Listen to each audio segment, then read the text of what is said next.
Jadi ini bahas tafsir di surat Al-Ahzab ayat 6. An-nabiyyu a'udzubillahi minasyaitonir rajim. An-nabiyyu aula bil mu'minina min anfusihim wa ulul arhami wa azwajuhu ummahatuhum. Wa ulul arhami ba'duhum aula bi ba'din fi kitabillah minal mu'minina wal muhajirina illa an taf'alu ila awliyaikum ma'rufa kana fil kitabi mastura. Nabi itu lebih mulia, lebih utama ketimbang orang-orang mukmin, bahkan daripada diri mereka sendiri. Wa azwajuhu ummahatuhum, dan istri-istri Nabi itu ibu-ibu mereka. Wa ulul arhami ba'duhum aula bi ba'din fi kitabillah, dan orang yang ada pertalian darah antara satu dengan yang lainnya itu lebih utama saling mewarisi dalam kitab Allah ketimbang di antara orang mukmin dan orang muhajirin. Illa an taf'alu ila awliyaikum ma'rufa, kecuali kamu pengen berbuat baik, yaitu dengan berwasiat. Kana dzalika fil kitabi mastura, dan demikianlah itu udah tercatat dalam kitab Allah. An-nabiyyu aula bil mu'minina min anfusihim, Nabi itu lebih utama ketimbang orang-orang mukmin, bahkan daripada jiwa-jiwa mereka sendiri, daripada dirinya sendiri. Ini kalau dibaca di sirah-sirahnya gitu, mungkin kita sering dengar ceritanya para sahabat zaman dulu. Bahkan mereka itu lebih mendahulukan Nabi ketimbang keluarganya. Kalau kita pernah baca sejarahnya sahabat Abu Bakar radhiyallahu an, sahabat Abu Bakar radhiyallahu an ketika peperangan itu yang dihadapin bukan orang lain, bahkan bapaknya sendiri. Ketika tertawan, bapaknya tertawan ini malah bingung. Ini siapa yang enaknya tawanan ini diapakan? Kata Umar bin Khattab, suruh mereka yang bunuh itu yang paling dekat ke masalah kekeluargaannya. Maksudnya kalau yang ditawan itu bapaknya, yang bunuh anak-anaknya, itu kata Umar bin Khattab. Ada juga sahabat namanya sahabat Ibnu Jarrah. Ini ketika perang ada orang yang ngikutin di belakangnya terus. Ternyata siapa orang yang di belakangnya ini? Yang di belakangnya ini namanya Jarrah, bapaknya sendiri. Bapaknya masih masih kafir, jadi musuhin orang Islam. Yang Abdullah bin Jarrah ini jadi sahabat Nabi. Jadi mereka hadapan sama anaknya sendiri, sama bapaknya sendiri. Itulah sahabat zaman dulu. An-nabiyyu aula bil mu'minina min anfusihim.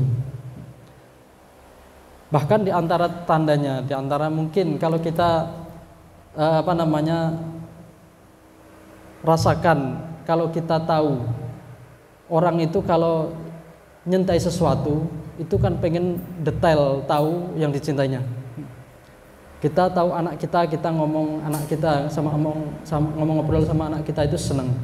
Kita pengen tahu ini anak kita ini hobinya apa, kesehariannya gimana, pengen tahu.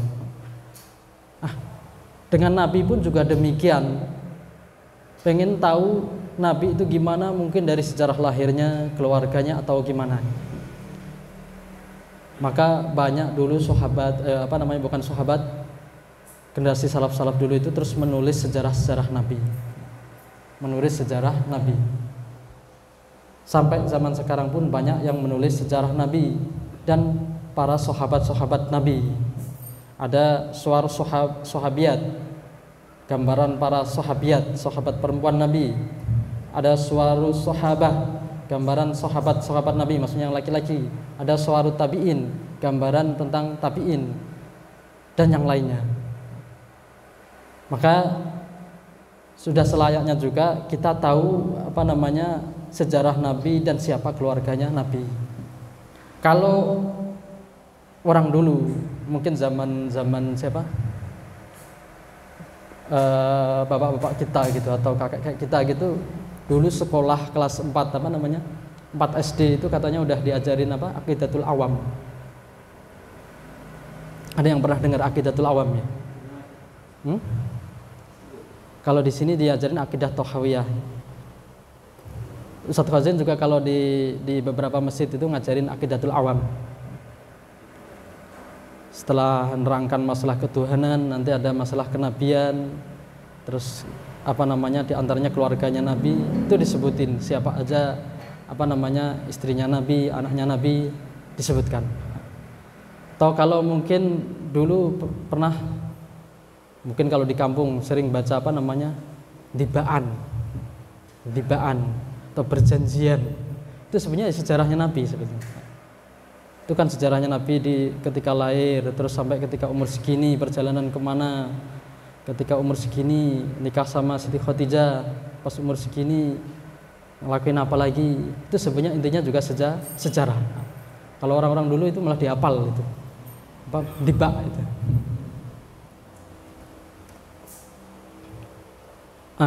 Wa azwajuhu ummahatuhum, dan istri-istri Nabi itu adalah ibu-ibu mereka, maksudnya ibu-ibu orang-orang mukmin. Maksudnya ibu gimana? Ibu takriman lahunna, sebagai bentuk pemuliaan, penghormatan, pengagungan kepada mereka istri-istri Nabi. Bukan berarti ibu terus berarti kita mewarisi, bukan. Bukan berarti ibu terus dulu sahabat bisa sendirian berduaan, enggak. Maksudnya ibu takriman, sebagai pemuliaan.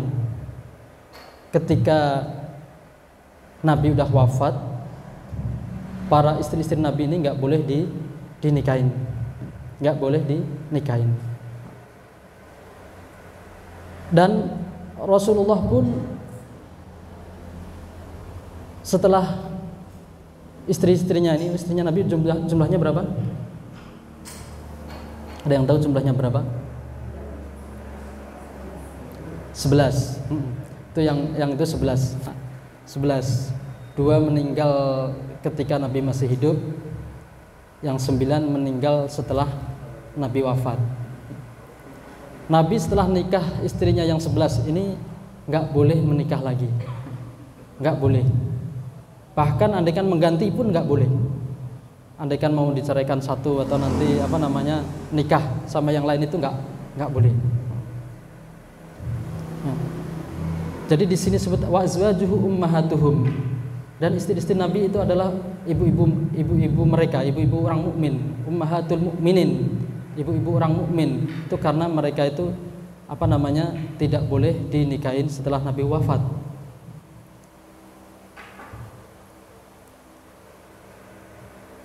Terus di antara mereka itu siapa aja? Mereka istri-istri Nabi itu ada Khadijah, ada Saudah, ada Hafsah, ada siapa lagi? Aisyah, ada Juwairiyah, ada Maimunah, ada Sofiyah, ada Zainabnya 2.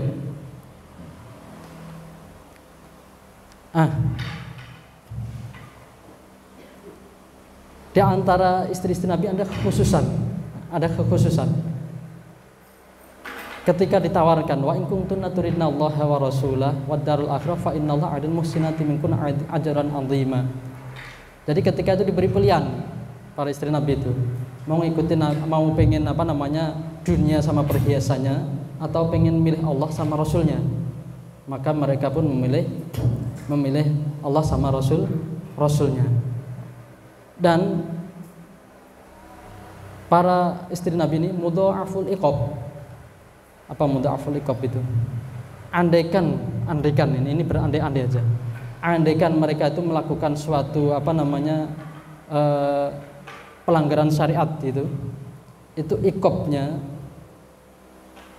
balasannya itu dilipat gandakan.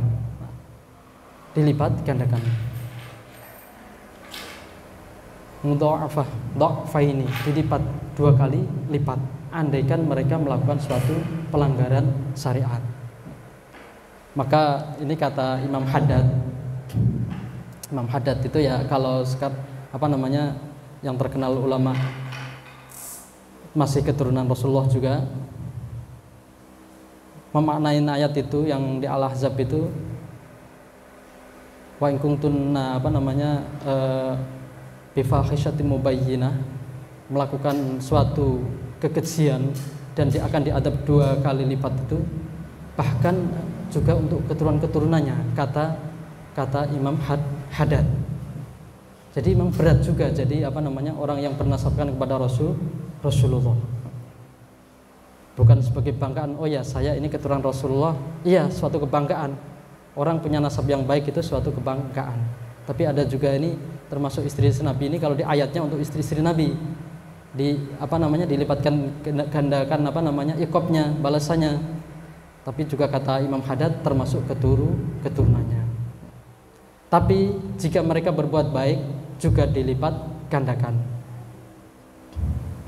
Wa may yaqnut minkunna lillahi wa rasulihi wa ta'mal sholihan nutiha ajruha marratain. Dan jika mereka beribadah wa ta'mal sholihan dan mereka berbuat soleh, nutiha ajruha marratain, ganjarannya pun dilipat gandakan. Jadi kan mereka sholat mereka akan dilipat gandakan ganjarannya. Mereka haji juga dilipat gandakan ganjaran hajinya. Mereka puasa juga dilipat gandakan hajinya. Itu di antara kekhususan istri Rasulullah. Dan yang berikutnya tadi diharamkan menikahi istri-istri Rasulullah setelah istri Rasulullah itu ditolak, setelah diceraikan atau setelah Nabi wafat. Enggak boleh. Wa ma kana lakum an tu'du Rasulullah. Kamu itu enggak boleh menyakiti Rasulullah. Wala an tankihu azwajahu min ba'dihi abadan. Setelah Nabi wafat, kamu enggak boleh menikahi selamanya, abadan. Inna dzalikum kana 'indallahi 'azima. Sungguhnya itu adalah sesuatu yang sangat besar di sisi Allah. Terus tadi Nabi enggak boleh menikah atau mengganti istri-istrinya yang sudah ditentukan tadi, yang jumlahnya 11 tadi. Walaupun sebenarnya ada yang bilang istrinya ada 13, tapi yang 2 belum pernah digauli. Tapi yang intinya yang sepakat 11. La yahilu lakan nisa'u min ba'du. Kamu tidak halal bagimu perempuan-perempuan itu setelah yang 11 ini. Wala antabaddala bihinna, dan jika boleh menggantinya min azwajin walau a'jabaka husnuhunna. Walaupun kamu itu terpesona dengan kecantikannya, illa ma malakat yaminuk, kecuali budak-budakmu. Terus di antara khususan Nabi lagi, para istri Nabi itu ada kewajiban yang enggak dimiliki orang-orang perempuan yang lain, istri-istri orang yang lain, yaitu menyampaikan dakwah. Wadkurna ma fi buyutikunna min ayatillahi wal hikmah. Wadkurna, sebutkan mayutla fi buyutikunna, apa yang dibacakan oleh Rasul itu di rumah-rumah kamu, min ayatillah, dari ayat-ayat Allah. Karena Nabi SAW itu orangnya sangat pemalu. Bahkan malunya itu lebih malu ketimbang bahasanya adra itu perawan. Jadi ketika adalah masalah perempuan, Nabi itu kalau mau menyampaikan itu urusannya orang perempuan. Jadi butuh orang perempuan yang menyampaikan. Makanya suatu ketika ada seorang perempuan datang ke Nabi, tanya tentang masalah toharoh, bersuci dari haid. Nabi jawabnya ringkas,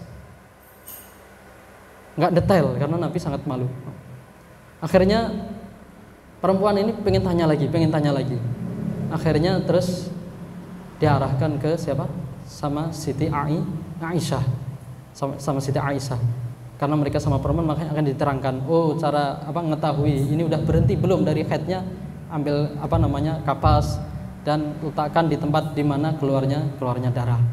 Karena Nabi itu sangat malu, jadi nggak mungkin Nabi menerangkan yang masalah sedetail itu langsung ke seorang perempuan, kecuali melalui seorang perempuan yang lain, yaitu istri-istri Nabi.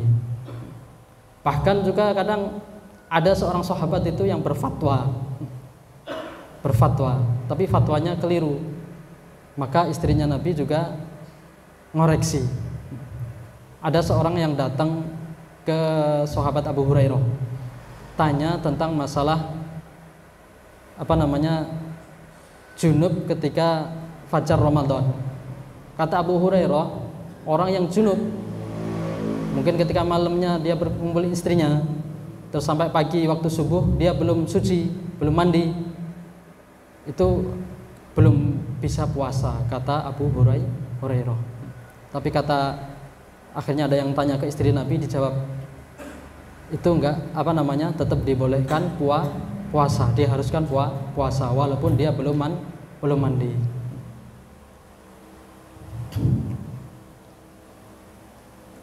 Itu diantara kekhususan istri-istri Nabi Shallallahu Alaihi Wasallam.